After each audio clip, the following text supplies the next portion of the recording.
Welcome all of you to this session of the World Water Week. Just in the meantime, while we are waiting for some more colleagues to join this session, I will try to go through specific technical details that would like to highlight to make this session more easy to follow. The first recommendation is that all participants could or should split their screen in a way that they can or you can all have access to the Zoom and also to Palatable. So basically, the idea is that the session will be performed part in the Zoom window, where you will be able to see all the presentations and the participants. But mainly, if you would like to interact and you would like to raise your questions or comments or reflections to any panelist, please make sure that you use the chat in the Pathable window. This is the only way you can have the possibility to interact with panelists. So just to recall, we recommend to split the screen into different windows, one to follow the presentations and the other one to follow the chat. And please make sure that you raise all your comments and all your questions through the chat in Palatable. And that being said, I'll give the floor to my colleague Jorge for her introduction and to formally welcome to this session. Thank you. Thank you very much, Ricard, for your introduction. Good morning, good afternoon, or evening, depending on where you are, to all of you. My name is Jorge, and I have the honor to extend a very warm welcome to all of you on behalf of the government of the Netherlands and the co-conveners of this session, the Foreign and Commonwealth and Development Office from the UK, and the United Nations Children's Fund, Unicef, and the Stockholm International Water Institute, CV. We are very pleased that you have taken the time to join us for an inspiring meeting to discuss sustainable WASH. WASH has been always an important topic to us conveners. Most recently, the outbreak of COVID-19 has once underlined the importance of hygiene in preventing the transmission of viruses and its contribution to health. We have an exciting program in which we want to offer you insight in our current efforts to make sustainable WASH service delivery become a reality, in our lessons learned and our ambitions for the near future. Indeed, a next generation of sustainability monitoring and accountability. We are very proud to have an expert panel that will comment on the importance of sustainability from their experience on the ground. And we greatly value your experience and insights. And we welcome your questions, as Ricard already mentioned, in the chat in Pathable. And more important, we hope to generate your support for our ambitions and your cooperation. We need to show collective leadership and work in partnership in order to reach our common goal of WASH for all forever. We are also very happy to have Dr. Patrick Moriarty on board. He's the CEO of IRC WASH and an expert in sustainable WASH systems, and he will guide us through the program. The floor is all yours, Patrick. Great. Thank you so much, Jorge. Just make sure. Oh, amazing. First time this year I haven't started talking on mute. So thank you. And let me say what a pleasure it is to be here for this session. I was particularly pleased when you asked me to moderate today. And that's because sustainability of WASH service delivery, but also WASH system strengthening, is something that's close to my and IRC's and Sanitation and Water for All's hearts. But it's also because during Stockholm World Water Week in 2012 and subsequently 2013, I took part in a number of sessions that launched the whole concept of sustainability checks and compacts, the things we'll be talking about today. And indeed, both myself and one of our panelists, Harold Lockwood, wrote blogs about that at the time. For us, those were the standout events at those conferences. And so I'm really excited to be here 9 or so years later and to be part of this discussion of how things have gone and of what comes next. The setting, of course, is very different. We're all virtual, for one thing. Then we were still shooting for the Millennium Development Goals. Now we're already 5 years into the Sustainable Development Goal era, and not to mention 2 years of COVID. Things look different now, and what looked radical in 2012 increasingly looks like business as normal. Monitoring, sustainability, government leadership, system strengthening. All these concepts are mainstream, not least through the work of Sanitation and Water for All, the global partnership for SDG 6, of which many of us are members, and whose principles and behaviors explicitly encompass these core concepts. So I'm looking forward to a great set of presentations and discussions, and to seeing what comes next. And to participants, just to re-emphasize Joke's point, we will be carefully monitoring the chat. So please do put any questions or contributions to panelists or presenters into the chat. We have a great team who are working to triage these, and we'll make sure that we ask as many of them as possible when we get to the question and answer part of our program. And to help make that work, please keep your questions brief, and where appropriate, indicate who they're to, who you'd like to ask the question to, and who you are. We want to know who you are. So without any further ado, let me hand over to Dr. Brechtje Paardekoper from the Dutch Ministry of Foreign Affairs, Directorate General for International Cooperation. Brechtje, the floor is yours. Thank you very much, Patrick, and welcome everybody to this session on sustainability. I'm going to talk about why we started to work on sustainability, how we did it, and what were the kind of preliminary results. Can I have the next slide, please?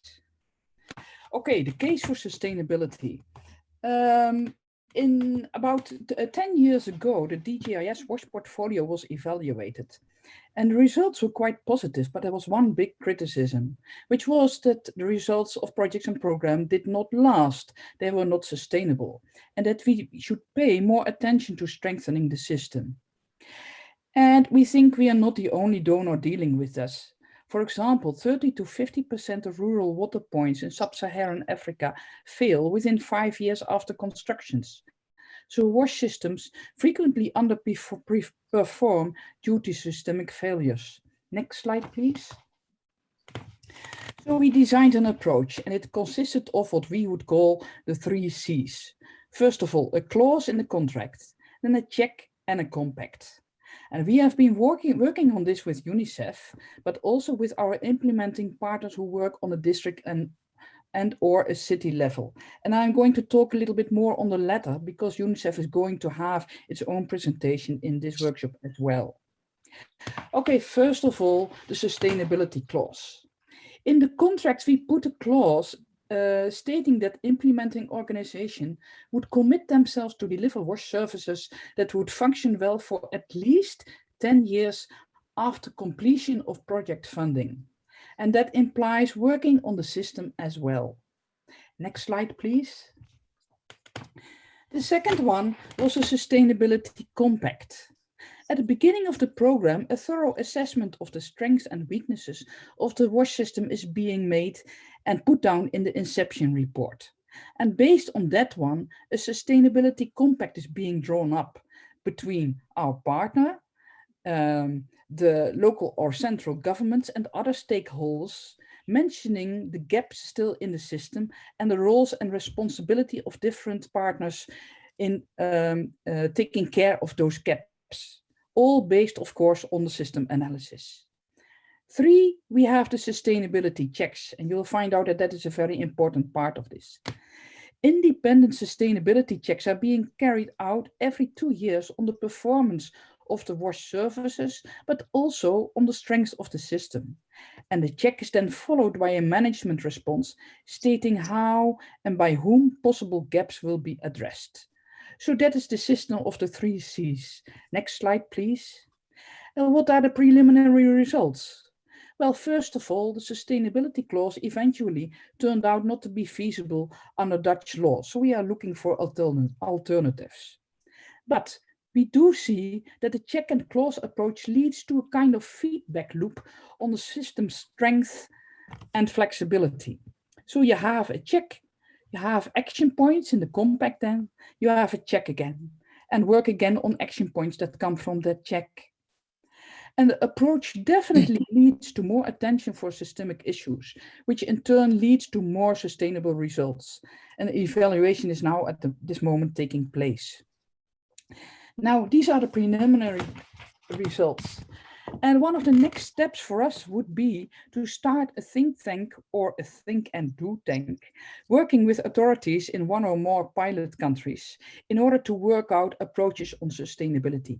Because ours is just one, but other donors and other organizations also have different approaches. If you would be interested in joining, please approach then one of the organizers of this session. Okay, this is very briefly our approach. And I would go back to Patrick now. Great, thank you very much, Brechtje, for that. I think, again, I was there when that was all launched in 2012. It was very exciting then, and great to hear how it's gone. Without any further ado, handing over to Paul Deverell from the Foreign and Common, oh goodness, I still can't remember what it stands for, Paul. You'll have to say. Okay. PDO. Well, I mean, hello to everyone, and thanks for joining. It's good to see we have, I think, well over 100 participants here. Not to see me, I'm sure. It's the Foreign, Commonwealth and Development Office, for those who are interested in four-letter acronyms. So, Brechtje, thanks very much. And just to say how very pleased we are to be part of this discussion, and congratulations to organizing it, to Unicef and the others involved. So I'm from FCDO. I used to be DFID, now FCDO, but I started doing WASH around about 27 years ago. I started off with a sustainability assessment in South Africa. And guess what? Even now, if I ever do get to the field, I'm pretty sure that I'm going to be looking at sustainability. 27 years, and I'm looking at the same sort of problems. That tells me that it tells me that I've got a problem. It tells me that we've all got a problem and we need to do more to fix it. This is sustainability, or poor sustainability has been a problem for decades. And now, of course, we're replacing kind of anecdotal evidence from field trips with hard data. So thanks to Unicef, for example, in its sustainability assessment, thanks to the Dutch government, even thanks to ourselves, because we've just completed our own assessment. And guess what? They're all saying the same sort of stuff. Yeah, that sustainability is incredibly weak. There are many, many issues. There's a lot of variability. Some countries have better records than others, but we always have a problem. And one of the reasons we're always having a problem is that we're still focusing on good old facilities and not focusing our main effort on the system itself. That is so important. And FCDO has failed on this one. And that's why I'll talk about that a second in a minute or two. The other thing is that so many factors, the underlying factor which is driving poor sustainability relates to governance. So somehow it doesn't matter what we do, unless we change the governance around WASH, I don't think we're going to be able to fix this issue. If we think it's a bad problem now, just imagine what's going to happen when we factor in the aspects of climate change. Because the assessments, the reviews, the studies we've done have not really captured that impact yet, but it's coming and it's going to make the situation, which is bad, an awful lot worse. At the same time, we've got increasing evidence of what can work. I was listening to a really good presentation this morning about Nepal, where they're taking a systems approach and focusing on a municipality, but also operating in rural areas as well. And we've also done work in this respect, maybe through the WASH Results program, which, we had, so we incentivized our collaborators to support the sustainability of service for a couple of years after the project. Amazingly good results. Yeah, so genuinely services being provided and sustained. Two things there. The first thing is it costs. It costs typically around about £1 to £1.50 per person per year on top of their contributions.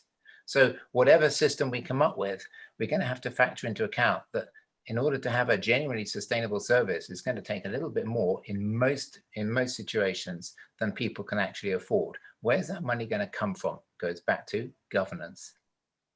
Yeah, the same thing. Now with the NGOs disappearing that implemented that project, to what extent are local authorities having the capacity and budgets to actually continue to sustain those services? So we need to do much more. That's why we're talking now. There's a lot of work that can be done on finance, on professionalizing the sector, on reliable data, on smart technology. All of these things are important, but the bottom line is good governance. And so sustainability assessments in the future are going to have to work very hard on that governance angle as well.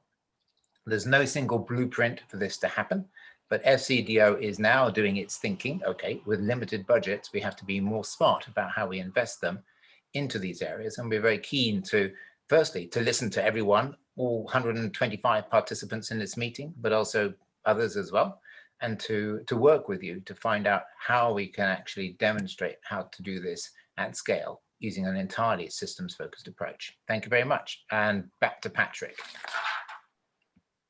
Great.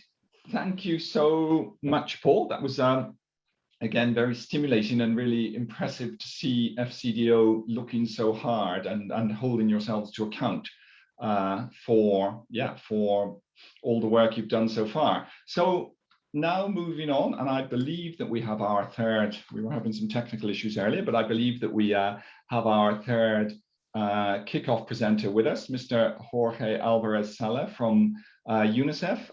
Jorge, if you're there, the floor is yours. Thank you very much, Patrick. And thank you very much for everyone that is attending here today. I'm really pleased to be here. And for those of you who don't know me, I'm Jorge Alvarez Saleh, and I work at Unicef in New York headquarters, where, among other things, I'm responsible for sustainability in WASH. For more than 10 years ago, Unicef developed the sustainability check tool to monitor sustainability in our programs. Since then, the sustainability check tool has been used in more than 30 countries in more than 50 checks. Although some other organizations have developed different tools to monitor sustainability, the sustainability check is perhaps the most broadly used sustainability tool. If you can please move to the next slide. Yes. I'm sorry, Jorge, just one second. Could we get the spotlight on Jorge, please, while he's talking? Thank you. Yes. I'm sorry, but this is not possible. I mean, if we share the screen, I cannot show them in the spotlight. Okay, no problem. Sorry, go ahead, Jorge. Okay, so in this slide, you can find a summary of key findings and conclusions of the implementation of the tool.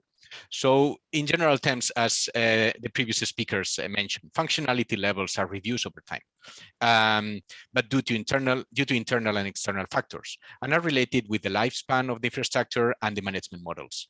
The sustainability checks are very resource intensive in terms of budget and staff, and not, let's say, sustainable over time if each organization invests in project-based checks that come up with similar results. We need to look beyond project boundaries and the fragmentation and address sectoral bottlenecks and preconditions.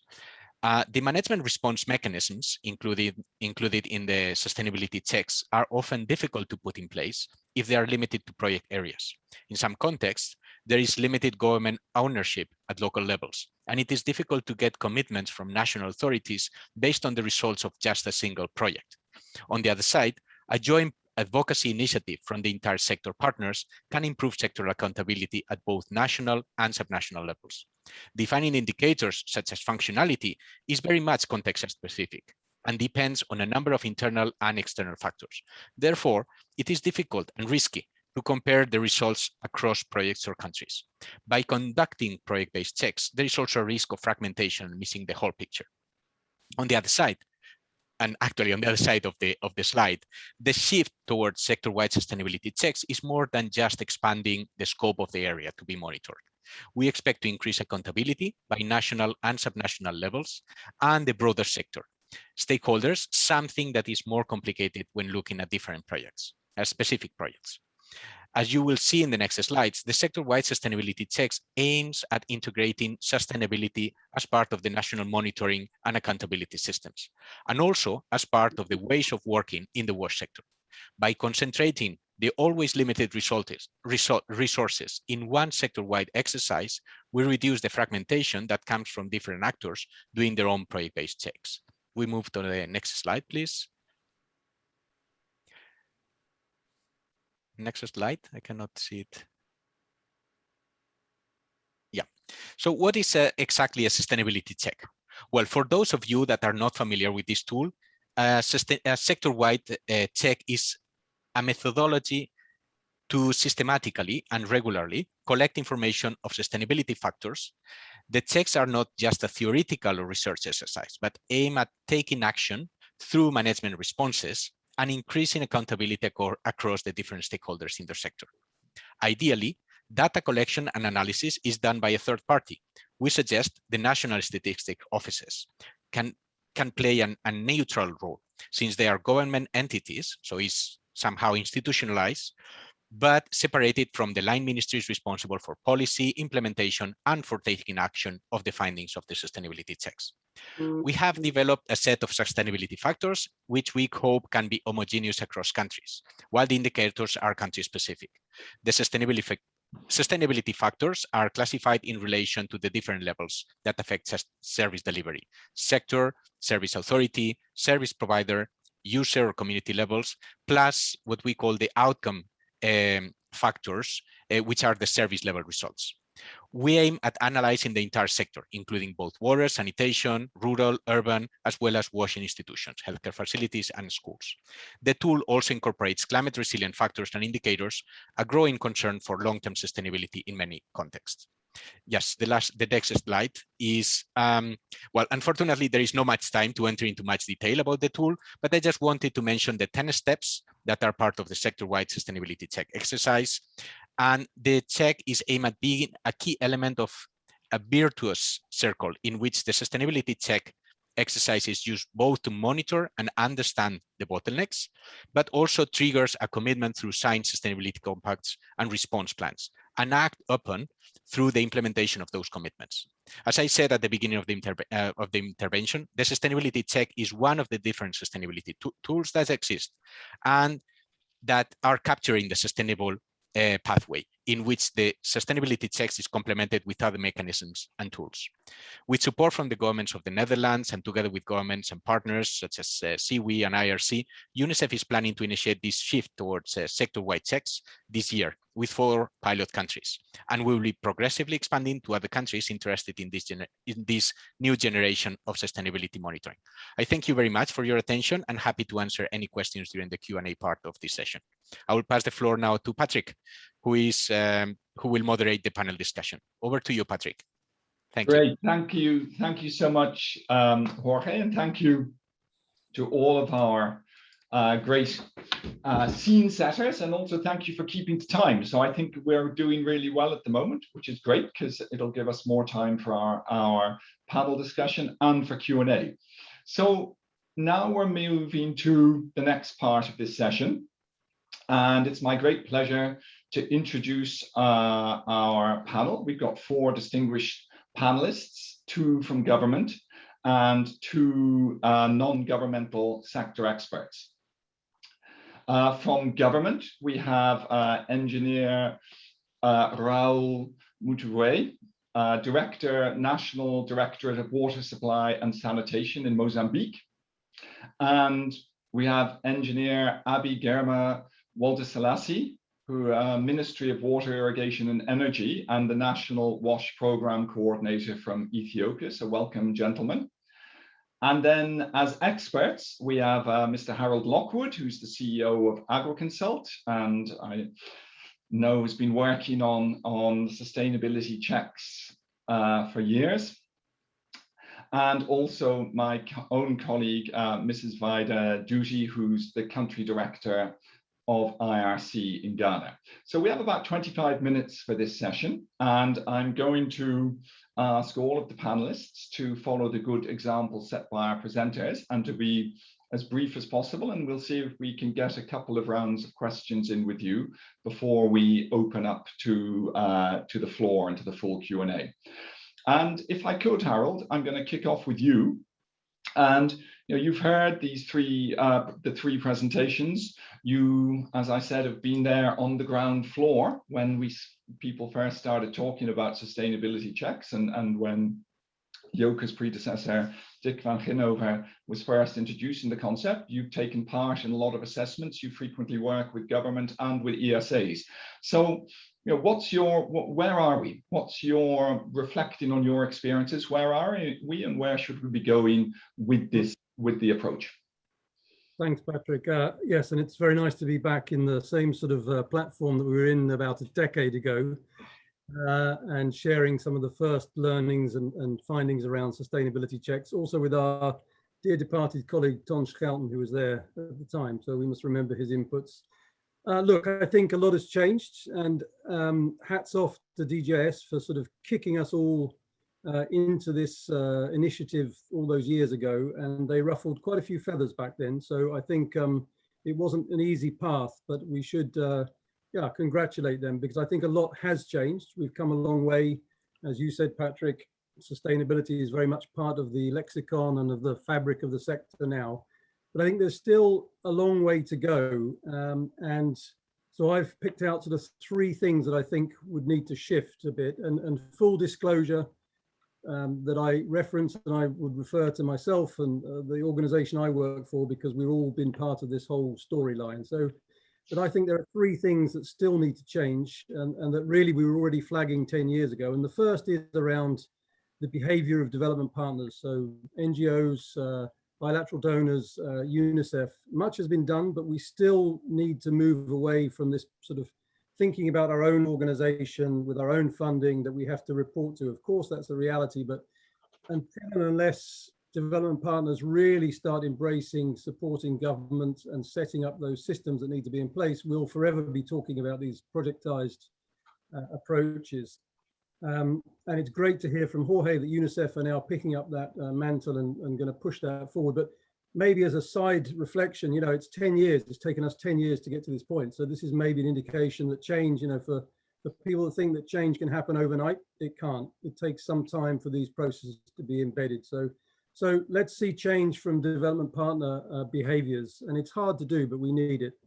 The second one, and this is aimed at my government colleagues who have done a lot on this, but I think particularly for the non-urban, non-utility sector, we need to really make a step change and to create the architecture, make sure that that is in place for monitoring. And we're talking about a service of monitoring in this case, just like a sustainable service delivery of water supply or sanitation.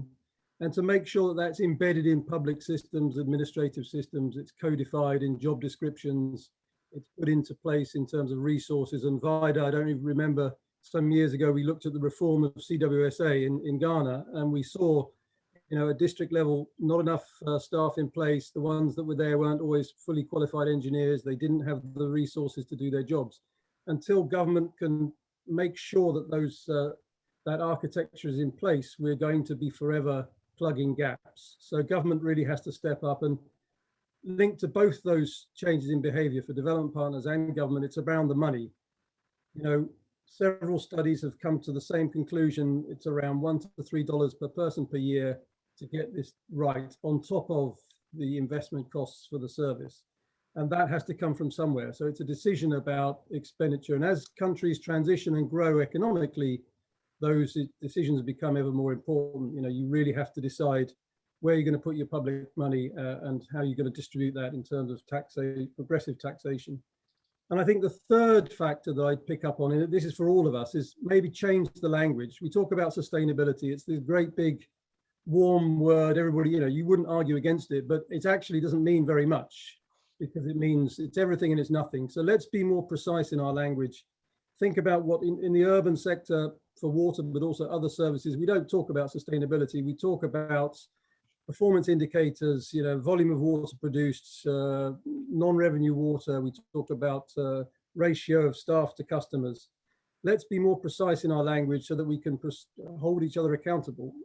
Because I think just talking about sustainability is a little bit meaningless. It served its purpose, but we have to now be more precise and more focused on the language we use, so that we can say to the government, we need this level of service. We can hold each other to account.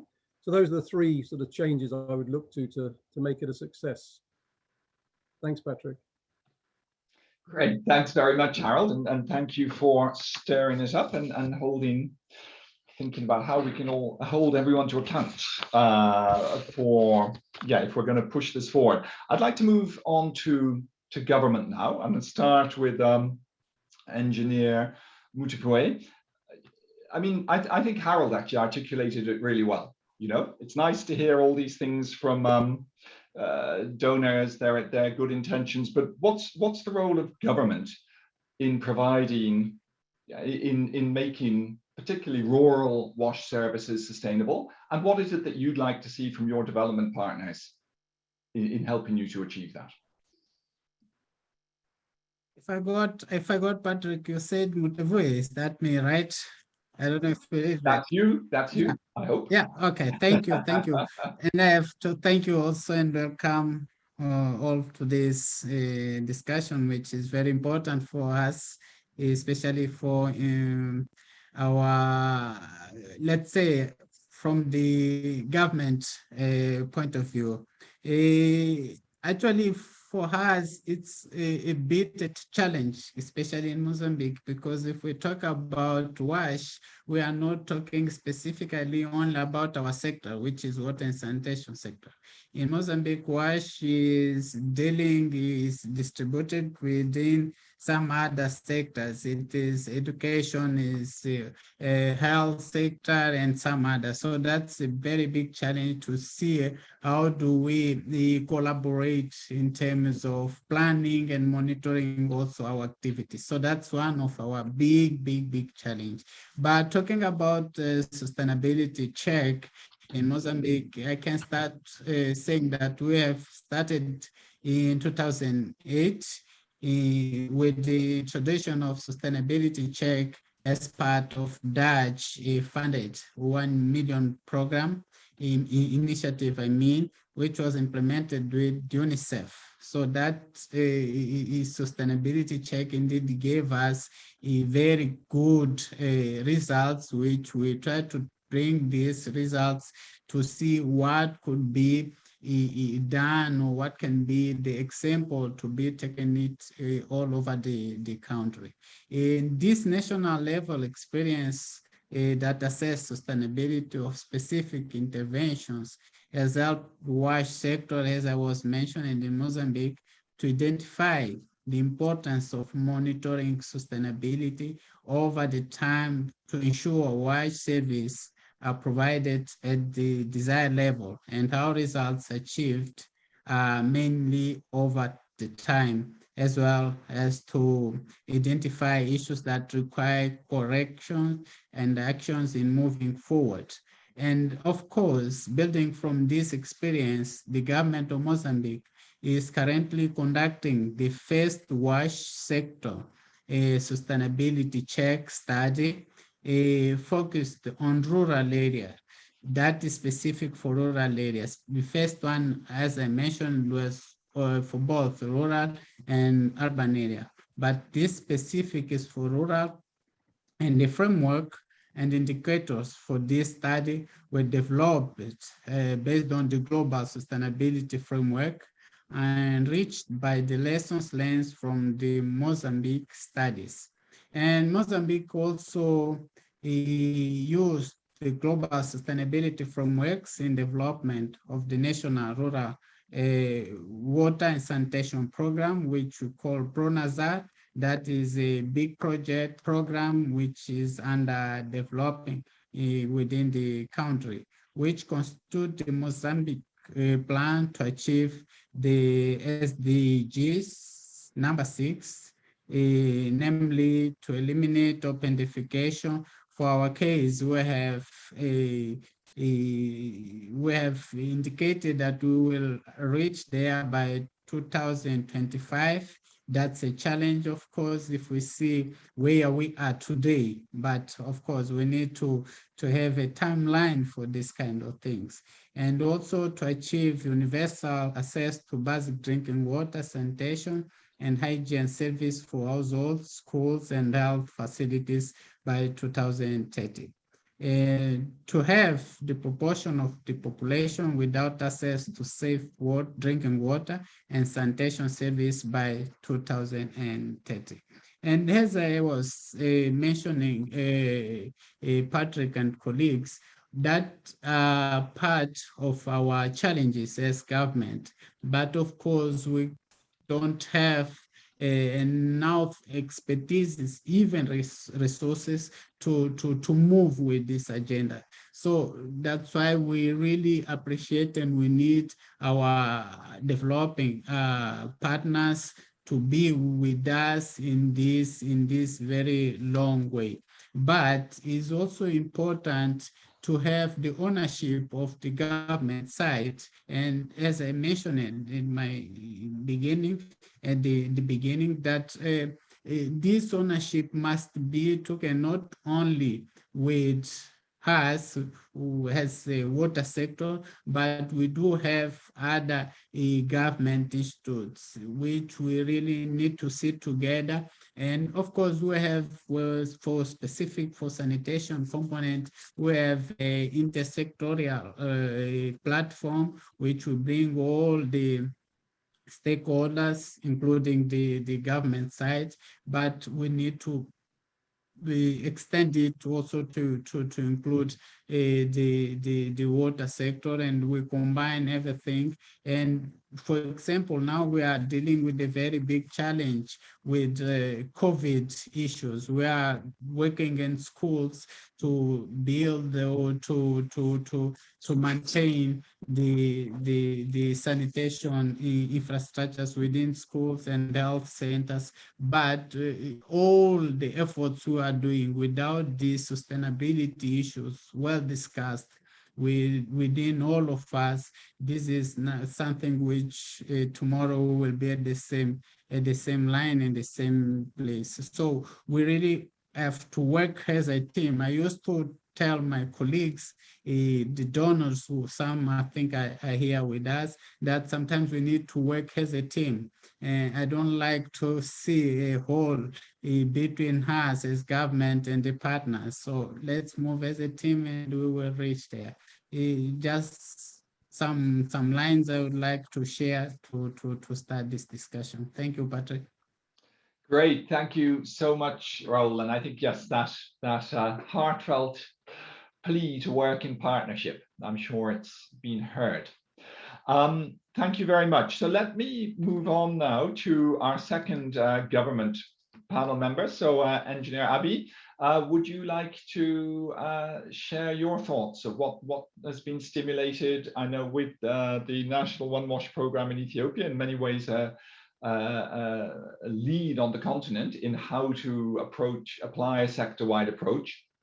And you know, what you've heard so far, and given your experiences of working with the donors you work with in Ethiopia, where do you see the future for sustainability checks, and also, of course, the role of government versus development partners within that?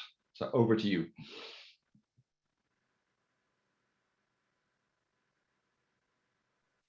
Thank you, Patrick. Thank you for inviting us. As you know, we have experience in this multi-sector-wide approach, this One Wash National program, more than 10 years. From our experience, what's the role of the government to this sustainable wash service delivery? Provide political leadership and create good environment, enabling environment, favorable condition and procedure system and M&D mechanism to encourage to donors and other trust to provision of financial and technical support. Also develop develop and implement policies, strategies, coordination mechanisms, and plans in line with the harmonization of implementation mechanisms. Also mobilize local resources such as communities, utilities, local NGOs, bank credit institution, contractors. This is the role of the government. Also recognize the importance and promote human and physical capacity building at all levels. Learn and adapt experience of other countries. This is very important. That is good experiences who have to successful implementation of WISE service delivery models. Also identify create and execute tax and duty exemptions in the import of wash equipments, materials, and machineries. That's important for the government to provide for sustainability, encourage and support functionality and local products for wash-related products. Also, develop and implement integrated and accountable mechanism in order to increase the trust of wash implementation. Ensure through the practical implementation policies, regulation, inclusiveness of different segments of population in the wash sector delivery, such as women, elders, persons with disabilities, and so on. Also provide finance and priority for the rehabilitation and amending of wash service systems. From the phase one of One Wash National Program, what we learn is all water sources to be water sources that we constructed in this program should be climate resilient. That is very important. Otherwise, within the country has frequent drought is affecting the country. This is frequently we are facing. So climate resilient water source is very important for the sustainability of sustainable delivery. What we are expecting from the donor community, I think, provide financial and technical assistance for wash sector's development, either through budget support or through different involvement of project implementation. Also, from our experience, what is important is respect, align, and harmonize the support provided with the existing policies and the strategies and the regulations. Play as a pioneer for the role in promoting new initiative in WASH implementation. This is very important for the donors community to support the government. Also support the experience sharing and lesson learned effort of the government from other countries, which makes effort to discuss and correct the possible shortcomings. Also support government in developing and to strengthen policies and strategies in capacity institutioning. And also donor communities should be active in execute of government planning, report back any shortcomings. So this is what I want to mention. Thank you, Patrick. Back to you. Great, thank you much, Abi. So I think again, what I'm hearing in the end is a plea for partnership, a plea to work with you to support your initiatives. So I think we've heard from our development partners kicking off. We've heard from Harold and two government partners. So now, just as a last intervention on our panel, I'd like to hand over to my colleague Vida. And Vida, I know you work very closely with government in Ghana. I think you also work closely with development partners. Listening to what you're hearing, listening to, if I think about the bigger picture that Yoka was setting out at the start, the desire to move forward, and UNICEF, the desire to move forward to the challenge that Harold put up to move beyond project after project, to think about from a system strengthening perspective. What does your experience of working with government tell you about how this happens? Also thinking about what our government partners have said about their desire to move forward, to provide leadership, but also to be supported by their development partners.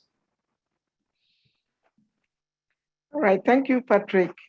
It's exciting that we're still discussing this subject. My entry into the water sector 10 years ago was to come and work with IRC on the SSS project, which was all about how do we sustain the water services. And then it was followed on when DGIS, the Dutch government, introduced the sustainability checks and the compact. So supporting UNICEF and government to develop the Sustainability Compact for Ghana. So it's exciting that we are still talking about this subject. But then for me, it's good to talk about sustainability. But then the emphasis on sustainability is just looking at the symptoms and not the root causes. And if we don't delve into the underlying reasons why services are not sustainable, no matter what tools or whatever we do, we may not be able to address that. Because if we see a facility that is not working, it could be that someone didn't do the monitoring. So you didn't even have the data on the state of the service. Somebody didn't provide the finance to be able to resolve it. And in most cases, you also realize that you can't even pinpoint who is responsible to take action. So on both government and development partners side, we've struggled, one, with the accountability issues. And listening to Rao, he talked about the fact that for water service delivery, it is shared within different government systems. So we usually have a line ministry, but then we have local government playing a key role. And more often than not, local government at the national level may not be the one responsible for water service delivery. How do you ensure that the governance systems and the arrangements are in place?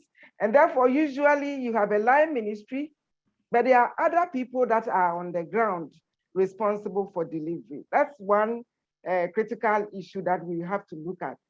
As a sector, addressing that governance fragmentations that we have. The other bit has to do with the multiplicity of models. So if you come to Ghana, for example, there are different models for delivery. So we have the we have the private sector people coming in and what have you. And usually, there are so many players that it's difficult to clearly define where to fit what. The other big issue is also has to do with the data. As we speak, as a sector, and in most countries, including Ghana, where I come from, we don't even have reliable data on who is doing what, where, and how. And until these things are fixed, you cannot talk about sustainability. The systemic issues need to be looked at. Both government and DPs, even though we all talk about sustainability, I think we've given it a lip, it's just a lip service. We just talk about it. We all talk about sustainability, and then we all go back to providing infrastructure. And no one is really committed to clearly putting in resources for the strengthening of the systems that underline the delivery that would ensure that we have sustainability of the services that we provide. So we need to look at that and see who, when we do all these checks, when we do all these compacts, we do all the assessment and we find the results, who is taking the remedial action? Is it government? Is it DPs? So the balance in our investments, looking at both the governance, the systemic issues, as well as new infrastructure, for me, is the area that sometimes I find frustrating because it is not clear who is taking up that responsibility. Thank you, Patrick. Great, thank you very much, Vida. That was, yes, I think, and I'm just trying to be a good moderator and keep an eye on the time, but because in theory, we had about 5 minutes left for the panel discussion, but actually that last point you made, I think resonates really well with a question that I also saw coming up in the broader chat. So what I'm tempted to do now is, rather than do another round of panel, is open things up a bit into the Q&A, because I think that point you're raising, Vida, about accountability is central, and that was being picked up in a discussion in the discussion among everyone listening here as well. I think it was posed by Antoinette Combe of SNV originally. You know, who is accountable for making sure that services are sustainable? Is it the people who receive money from DGIS or FCDO, maybe Unicef, maybe IRC, maybe others? Is it those people? Are they accountable, or is government accountable? And you know, if we had, I've always felt myself that if we had proper monitoring within countries, if the money was there and the attention was made to monitoring systems, we wouldn't have to do sustainability checks, because we'd have real-time data telling us whether things were sustainable or not. I mean, you don't have to do a sustainability check forward-looking if you're able to just pull down a water point from out of a database and see if it's functioning or not. So I'd like to bring that question back to some of us to how do we ensure that the focus on sustainability checks makes sure that accountability stays in the right place with where it should be? And how do we build what have been largely project or donor-oriented sustainability checks into the normal way of doing business of government? I'm going to start, I think, by throwing those two questions back to our government colleagues, so Raul and Abi, but then would love to hear from some of our DP colleagues as well. So I don't know, who'd like to go first on this, Raul or Abi? Accountability and the building of sustainability monitoring international systems. How do we do that? Thank you, Patrick. I can start. I can kick it off. You see, Patrick, for me, WASH is a responsibility of everyone. That's one thing. Yeah. If I say it is all our responsibility, I mean, for the government, civil society, the donors, for everyone, this is all our responsibility. But really, at the end of the day, is more than everyone the government responsibility to give water and sanitation to the communities. What I think, that is my point of view, by the end of the day, who have to respond for every single question coming or raised under these issues of water and sanitation is government. So that is the government responsibility at the end of the day.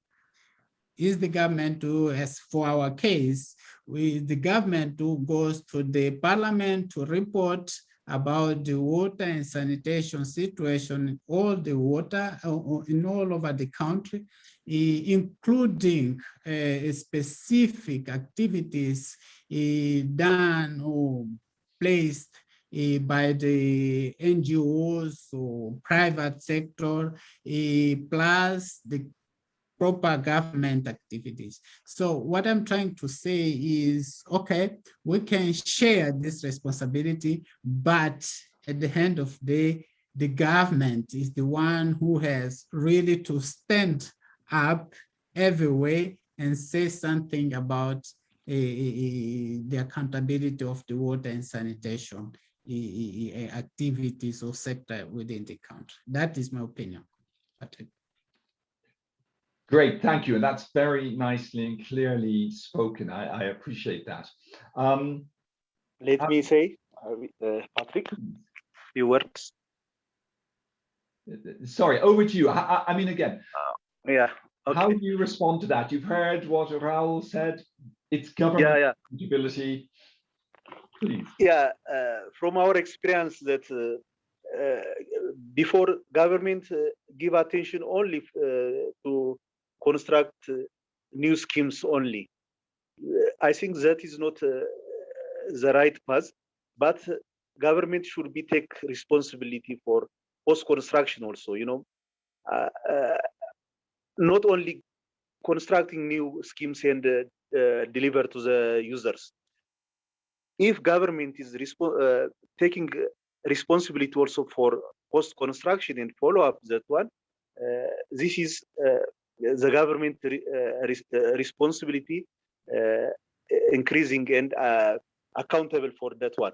But only not government is responsible, but also the users, even the donor communities and NGOs also together with the government responsible for sustainability issues.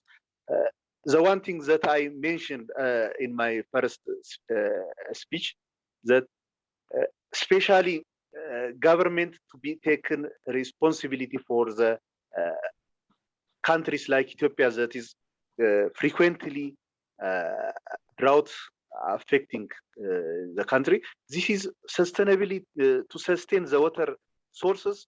We have to look for resilient sources for the sustainability. So the line part to be taken to the government. Thank you, Patrick. Great, thank you, Abi. And just to add to this, I'm being fed by our crack moderating team additional questions. So just to put something additional to our well, I think maybe to Jorge, and then I'll leave it open for Paul or Brecht or Yoka. But you know, I think Will Tillett is saying, Jorge, that it's great to hear that the focus of sustainability checks is increasingly going to focus on sector-wide approaches. Okay, so shifting from a focus just on checking what Unicef does, but as he says, that's a big step. So what are your thoughts? And I think this really relates to what we've just been hearing. What are your thoughts on how sector-wide sustainability checks can be done at a country level? And this is also for Paul and for Brecht and for Yoka, given that so many of the other, you know, DPs and programs and projects are all also insisting on their own project baselines and post-implementation monitoring and all of that. So how do we go from this fragmented, everyone putting their own flag up, everybody doing their own monitoring, including UNICEF, to somewhere where we're all supporting government to hold itself accountable and to create that national sustainability, that national monitoring environment? Jorge. Thank you, Patrick. Well, this is a good question, a very good question. So the idea behind shifting towards this sector-wide is, on one side, to collect these bits of exercises that are done in some projects. So to put together all these resources and to benefit from economies of scale, to go in a geographically broader area, sector-wide, country-wide, but also trying to go deeper into what are the underlying factors of sustainability. So I think Harold mentioned functionality. So functionality is only the result of something that happens that cause a lack of functionality. There are kind of several dimensions. I'm thinking of accessibility, availability, including reliability, seasonality, continuity, affordability of the services, including willingness to pay, quality, climatic resilience. Those are kind of the results of something that is happening in the communities. And just to mention some of them, this is related with the alignment with user preferences, the quality of designs, the service provider capacities, external supplies, technical support, supply chains. I mean, there are many different factors that sometimes when you do a project-based, you cannot go that deep. But okay, let's imagine that we can build a solid sector-wide sustainability check covering the entire country, covering rural water, everything. Okay, this is just, you know, the kind of highlighting the problems. And most likely many in the sector will say, yes, I knew it. I knew that schools in our country, they don't have a dedicated budget to fix the pumps when they're broken. I mean, this is something that most likely many people in the sector will know already. To me, what the sector-wide sustainability check provides, or a sector-wide provides, is the opportunity to put this in a systematic way, to present this to the sector, to clarify accountabilities, because I think we have a kind of an agreement that the government is accountable, but we have to clarify who within the government is accountable, because sometimes we blame, let's say, the minister, but those who are responsible for this are the district authorities or the local communities, the local leaders, or Department X that should be held accountable for those issues. So this should clarify, and then to me, the idea is not just to have the exercise, but to make sure that what we call the management response or the response plans have clear accountability lines. So which activity has to be done and who is responsible for taking action. And then, since this is a sector-wide, which development partners are willing to support? Because let's be honest, I mean, some of the challenges are huge. That's why we are still dealing with this in the 21st century, because this has taken decades to, to really kind of break down and fix it. So if we are able to really bring all the stakeholders together and all of them contribute with their different roles to really seriously address sustainability issues, I think we can go in the right direction. And once again, I would like to remind that the title is the next generation of sustainability monitoring, but also accountability. So accountability and sustainability monitoring, I think, are two elements that are critical in this. And that's why I think Jorge correctly started mentioning this, the sustainability compacts and the other pieces that contribute to make the whole system of sustainability monitoring work. Thank you. Great. Thank you very, very much, Jorge. And Paul, Joke, Brecht, anything that was triggered by that? Paul? Yeah, I mean, just a few thoughts. The first thing is that I agree. It must be insanely difficult for our government partners to work with a whole bunch of donors, each of whom, including FCDO probably, are demanding for a different set of indicators. Yeah. So the first thing is that it goes back to what SWA is about. We need to make sure that the donors align in support of government leadership to support a fundamental set of indicators which are selected, maybe in part with the participation of others, but fundamentally these are the national indicators of the system. Without that, we're actually kind of being deliberately unhelpful. The second thing is the indicators themselves need to reflect the service as opposed to a facility, and should also reflect a plan to improve the level of service over time. Yeah, so there's two things there, I think, which are, potentially useful. And so that's what, that sort of characteristic, I hope, will be embedded in our future work on systems for sure. But I'll leave now for others to comment as well.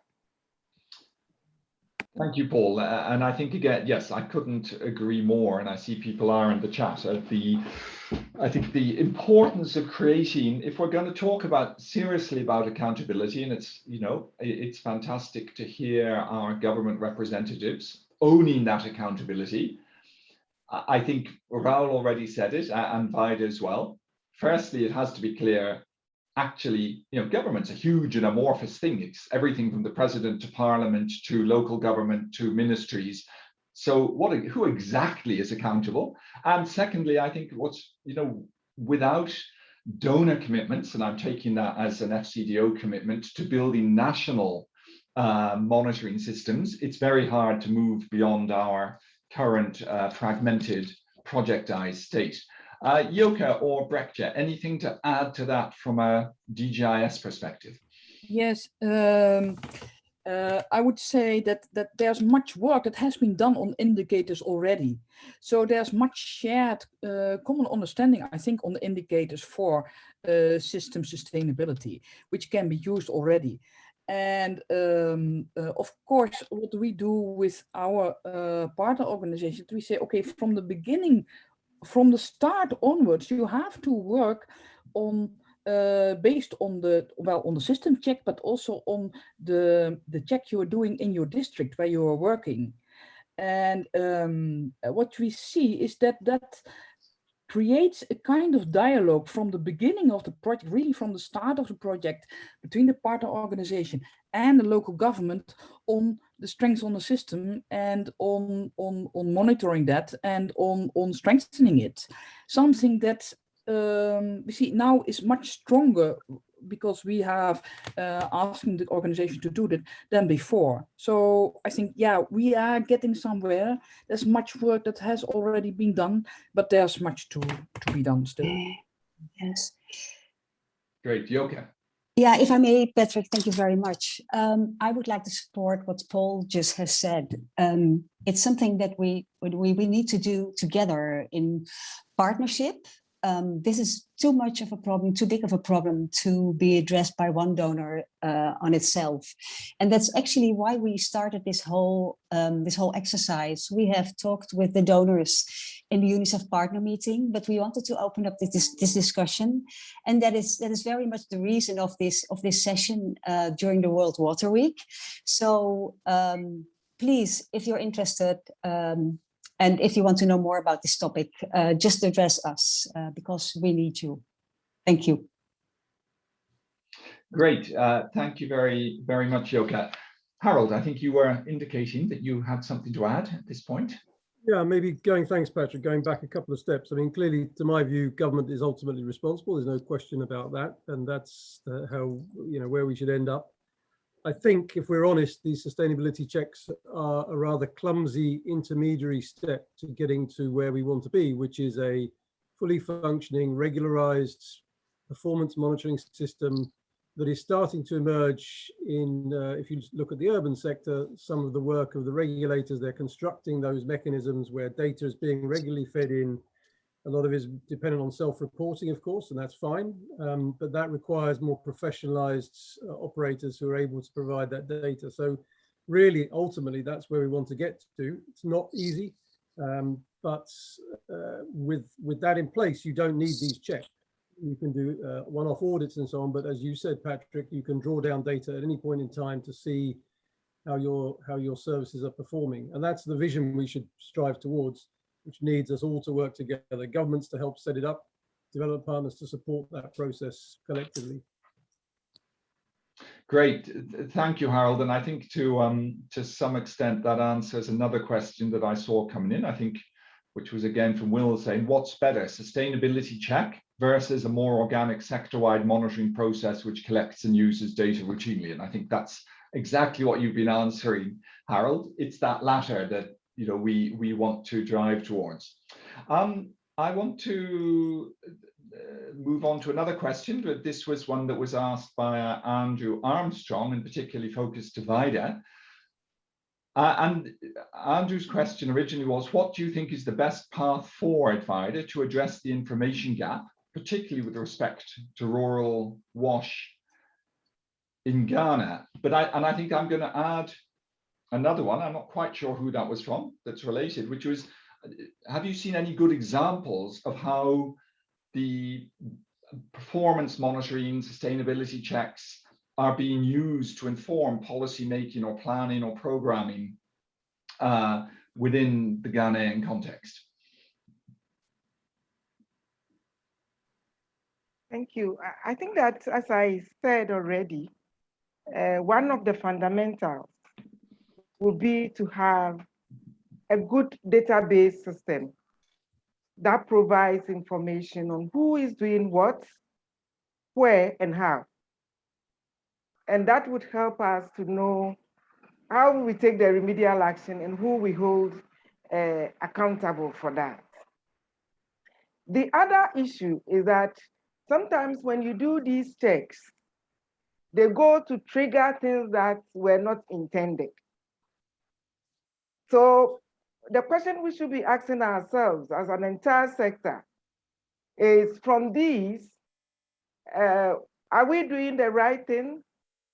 Are we doing the right thing right? And how do we do things differently? So it is not just doing a sustainability check and staying within what we are doing and making little tweaks. Sometimes it calls for a fundamental shift in re-looking at even the way we have approached the delivery of WASH. And I think if we all would look at what is happening now, there's a whole trend of reforms going on across the sector, because we are beginning to ask ourselves whether we are doing the right thing right. We've done COM for all these years. It served us to some point. Is it something that can take us to meet the SDG targets, or we need to professionalize the work? And so we do these things, and we should be interested in providing support to the reforms that would follow, because some of them may cause a fundamental shift in what we ought to do. There's the other question about whether I see any remedial actions happening as a result of these checks. There's something happening in Ghana now. We had a support from the Netherlands government to do what we call the Smarter Wash program. That program sought to support the rural water subsector to establish information on the sector, so functionality, service levels, and what have you. So that database was established. But when that database was established, it provided a critical mass. We usually talk about 30% of systems not working. Sometimes it's like research figures being thrown about. But the reality hits the government, because they could tell that in reality, most of the systems that we had assumed to be working aren't working. And that data alone has caused a fundamental shift in the rural water subsector, where the government is really looking at how we have managed the small town system. And it's in the process of utilizing the small town water systems so that their services can be managed more professionally. There is power in data. When the evidence is put on the table, it can cause a shift. But the question is, are development partners, governments, and all ready for the shift that ought to happen and supporting that process for us to move on as a sector? We've come from far, but I think we shouldn't be comfortable in where we are now. We need to work at improving on what we are doing. So yes, we'll be doing sustainability checks, but it shouldn't be just a routine exercise. We should be prepared to put in resources to address the fundamental shifts that may require to make this our sector more sustainable in providing the services forever. Thank you. Thank you very, very much, Vida. And I think what I'm just going to emphasize out of that is, because I think it answers the question that's been asked several times in this. You know, what you are saying is what really drove change in Ghana was a nationally owned study. So in a way, it wasn't a project or a donor sustainability check or piece of research. It was a nationally owned, countrywide piece of research. And I think that's something that's really important, because it goes to this broader point that several people have made about wanting that if we want sustainability checks to have the impact they're supposed to on government rather than on the donors or the implementers, then it's important that we embed the ownership of that process into government. I'm going to wind up now this great discussion with a question just to our two. I'm going to give the final word to our government representatives, as we should. And that's a question from our friend Sean Fury from RWSN SCAT. What are the barriers to adopting a set of sustainability metrics within your country? What are the barriers to you adopting a national sustainability monitoring system? Or maybe you feel you already have it, or what help do you need to create it? Let's start with Abby, if you're still there. Yeah, I'm around, Patrick. Great. I think what is the barrier is what we are facing is we are not getting common plan from each implementers or donors or NGOs that is, and also getting reports from the implementers that's implementing the whole year. And documentation is one of the major problem what we are facing, especially the data that has collecting. There is no a consistency of data. So this is one of the main challenge what we are facing. Thank you, Patrick. Thank you, Avi. And so final word on behalf, you're representing all governments, Graal, but what is it that's stopping, or that is, what help do you need most, let's say, to create a national monitoring system that would allow you to be looking in real time at the sustainability of what it is that your government is trying to do, and to help you to hold yourselves accountable for delivering that? Well, thank you, Patrick. Actually, we do have a system. Let me say, we have the National Statistical Institute, which helps us sometimes to check the issue of statistical studies and some other things within the infrastructures component. And a part of this, we also have a sectorial monitoring system, which we do feel that most probably is not yet strong enough to help us to overcome all this problem. As I mentioned, the one we call SINASH, that is really sectorial system. I think we have to connect it with other systems within other sectors, which will really give us a strong process and capacity of sustainability. As my colleague from Ethiopia, Mr. B was also mentioned, and I also did it at my previous intervention, that we have some challenges. The challenges we have is the coordination issues, right?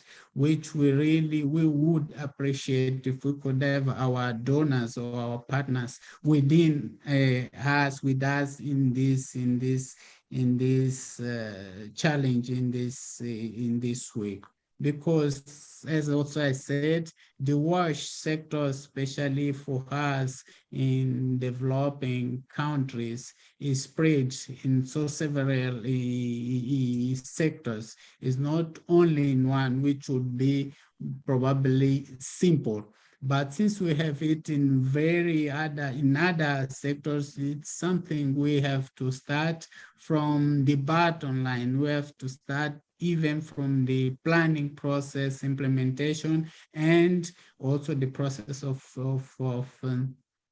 monitoring. So we have this as a challenge indeed, to see how do we really sit with all other partners in the government side. When I say partners, I mean in the government side, and to think about, to see how do we discuss the WASH or the sustainability of WASH activities or WASH sectors within the country. Their responsibility for us as Ministry of Public Works, specific for us, but there are some other responsibility for health and education. At the end of the day, the sustainability must be discussed with all of us with the same approach and the same vision. So that's a very big challenge I think we have. And then that is in one hand. Of course, we also have so many donors or partners who are also implementing activities. And there is another, and that is another challenge, I think, to us to join these partners, also to think at the same line, in the same way. Because I don't like to say it, but we can see sometimes each of our partners, or some of our partners, have their own agents, right? Yeah. So it sometimes confuses us a bit, yeah. So as I said, this is the responsibility of all of us. So let's think together. Let's think the same way so that we can easily overcome all this problem. At the end of the day, we come with one sustainability cross check or cross point. Thank you, Patrick. Thank you very much, Raul, and I'm glad to think that none of the donors we have on today would ever have an own agenda. So, but thank you very much. I think that's a really powerful and important point you're making at the end. So look, thanks everybody. Thank you presenters. Thank you panelists. Thank you the audience for all the great questions. Sorry we didn't get to all of them. We never do. I've really enjoyed this session. You know, as I said, it's nice to see that even though our sector sometimes resembles a sloth, it does move nonetheless. I would like at this point just to say thank you very much and to hand over to Paul to help to wrap up this session. So Paul, over to you. Okay, thanks. Patrick, how long have I got exactly? It's just about 2 minutes, isn't it? I think, yes. Okay, so listen, I'll just see if I can get key points in. The first thing is that key points, yeah, government leadership, government leads. I've worked for Abbey before and would welcome the opportunity to do that again, and the same for you, Raul. But we're going to have to communicate this message across the donor constituency because it takes more than one donor to collaborate. That's the first point. The second thing, yeah, we need to look at these KPIs. Many people in the chat box have made the point that sustainability checks are great, but they need to feed into a process which builds the government's capability for routinely monitoring a smart set of KPIs, which give us much more information and insight about the quality of service that people are receiving and will continue to receive. And then the third thing, attribution. Oh, what a headache this is. We're working on it. I mean, the first thing the UK government has done is cut its funding. So there's going to be very few projects left. I think that's probably, we should use that opportunity to build systems, number one. And then we also have to look at the constituents, the British public, the Dutch public, whatever, so that they don't think of kind of it's no longer the case of helping some poor lady in the Central African Republic balance a water pot on her head anymore. It's about us supporting the professionalization of a vital service, which everyone in the UK enjoys. Yeah, and so that's really the kind of key points there. But as Patrick said, thank you so much. Thanks to everyone for participating. I suspect that under the Dutch leadership in this particular case is going to be a call out for if you're interested in this area, if you're going to invest your time and effort and skills in this area, then let any of the organizers know. And we're going to be putting together a thinking and doing tank, quoting Patrick Moriarty. So all of you from any constituency, absolutely welcome to join that process. But send emails to Brechte or Joka or myself, or Patrick Moriarty, as he's sitting there looking pretty in my top right corner. Good. So thanks for joining, and that's it from me, at least. Thank you. Yes, and I believe we may be getting a final word of blessing and warm wishes from Kellyanne Naylor from Unicef. But are you there, Kellyanne? And I am. I've been listening with great attention, and I think I probably have about 10 seconds. So just start with the most important thing, which is thanking everyone for this fantastic conversation, and really to the co-conveners, Government of the Netherlands, the UK, Unicef and COE, and to all the panelists and presenters. It's just been great to be here with so many friends. I think, Patrick, this is my 5th year on having this conversation at Stockholm. And I think, I think we all commit recognize that sustainability remains a major challenge. We all agree it's absolutely non-negotiable. I think we've heard some of the big shifts that are happening right now, from infrastructure to systems, from project to sector-wide, bringing in accountability, performance of the sector. And this is all from the hard-won gains from the sustainability champions, like those of you who I see here today. I see so many names of people who I know are working hard on this issue in their countries and in their organizations. So it's really been fascinating. I love that the theme of teamwork really came out. I think, Raul, you said this, and I think if anything, we do need this collective action. So let's continue this journey together. Really collaborative think and do tank. I think as Raksha had mentioned, we have some countries lined up: Burkina Faso, Cote d'Ivoire, Tanzania, Nigeria. So I think, rendezvous next year. Let's bring it all back together and see how we've put into action this next generation of sustainability monitoring and accountability. So thanks so much. And again, really encourage continued dialogue. We're all here to work on this together. And I guess as we're starting the week, wishing everyone just a tremendous celebration of water, recommitment to our collective work together to reach everyone with water and sanitation for all. So thanks so much. I don't know if it just cuts us off, but perfect timing, Kelly. Thank you so much. It's 14:55, so whether we're cut off or not, I think we can say to everybody, thank you so much for being with us. Have a great rest of the day, great rest of the week, and well, let's hope we all see each other physically next year too.